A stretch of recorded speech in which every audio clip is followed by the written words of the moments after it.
Well, I haven't taken too many video clips or talked about these in a couple of months. These are those elderberry cuts that I took earlier in the season. I'll try and dig up a clip of when I first took cuts and maybe a couple progressive shots of them. But they've really taken off and they're thriving now. And there's a few catnip in here hiding underneath from the special catnip seed that I have. And I was looking at these and trying to figure out what to do with them. I think I'm going to stick these in the ground at the farm, or I might just keep them in the planter and maybe dig them into a hole so they're at ground temperature over the winter, because these are going to propagate nice in the spring. Right, so I'm finally getting around to pulling this planter with the beans. There's a couple of beans left on here which I'll save for seed. At least that one I will. This one I probably won't. Kind of gangly. And you can see the ginger growing up through it. And this is the one Kennebeck potato that fell off the cart. Literally didn't make it into the car to get planted this spring, and so I stuck it in this planter just to see what it would do and get a comparison between our native soils with foliar feeds and this amended soil. And I just kind of stuck it on top of the ginger. There's a whole bunch of ginger planted underneath. So I'm going to separate these out and we'll see what we got for potatoes. I think we're just going to flip this. Take whatever damage we take. Maybe we can break it apart once we get the planter off it.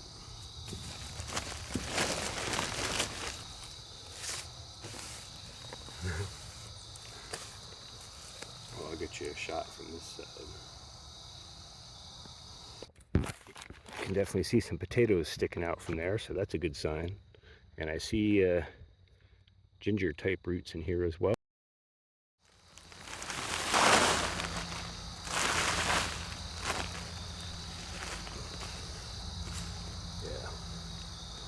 There you go. Ginger. Ginger. Oops. Ginger.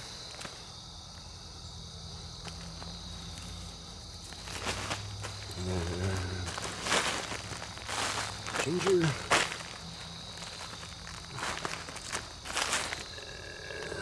Ginger. Ginger root that might take, who knows. And this ginger might actually be the ones that are growing up out of the top. Some of them definitely are. So that's kind of encouraging. A whole bunch of those in there actually. Some with the stems still attached, that's kind of nice. Let's see what we can save here.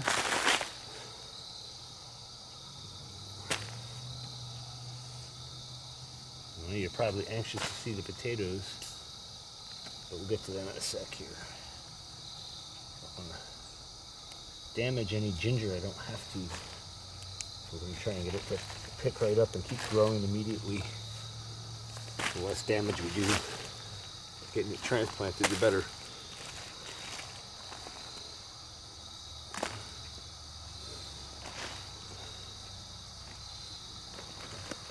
That's pretty good on the ginger.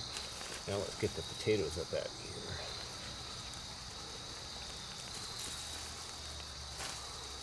here. Yeah, there's a few there. Not too bad, considering never tried to grow potatoes in a planter with an amendment that wasn't specifically targeted for growing potatoes. I don't really have any complaints on that. Actually, there's some more in there. That's not too bad, considering. Nowhere near the size of some of the big ones coming out of the field. That's not too bad. I say those crates probably weigh 70 or 80 pounds a piece. But they're nice, nonetheless. I might stick those into the lab and grow some more out over the winter, see if we can refine our nutritional amendment with potatoes in a container, because it'd be nice to be able to keep backups like that. I might even keep these root systems from these and trim the stems off and see if we can get these to pick back up and keep growing. We'll see. I don't have a lot of time tonight for this. another ginger. And there's our bean vine. And there's another bean vine. Weeds. Check the whole cluster out. And then I'm sure there's probably more ginger hiding here. When I go to remix this, I'll find a couple more. Almost always do when I have ginger growing. Then we'll go after these clumps.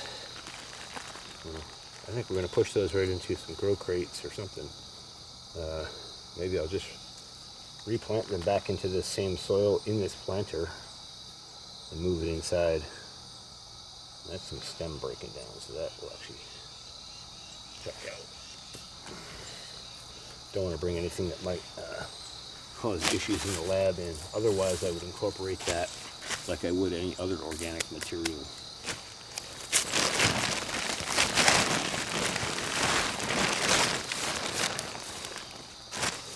Another potato. I guess I better fetch these out of here before I bury them. And the rest of this is going back in here.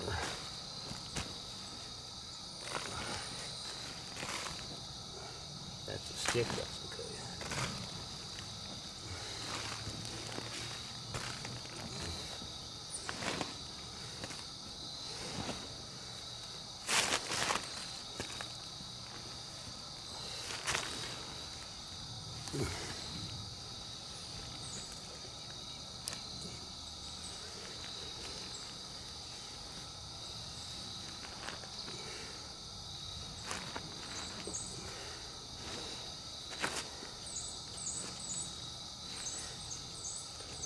Okay.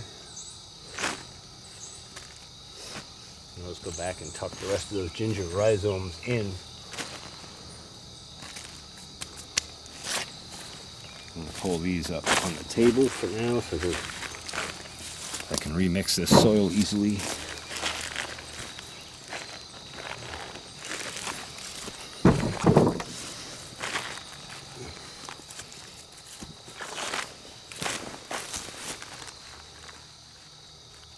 One more potato in there.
A lot trickier to do that and get it to go where you want than you might think.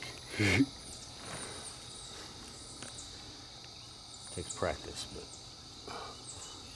you'll think that tarp will just pour nice. It'll go everywhere but where you're trying to pour. Alright, so these are some nice ginger rhizomes. I'm just going to plug them back in with the other ginger and let them carry on growing in the lab. And by springtime, we'll have some serious ginger stock again.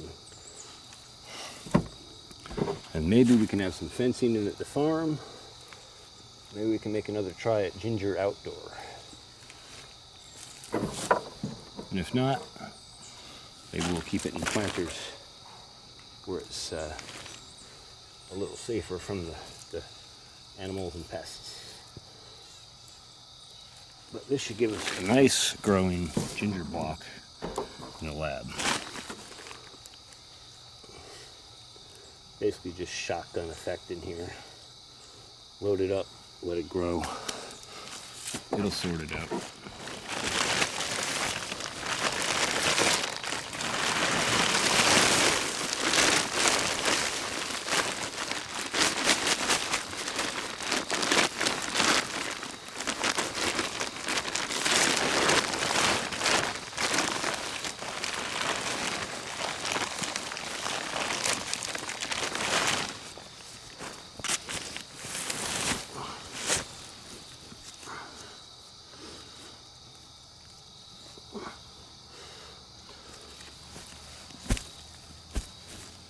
And we'll bring that in the lab. And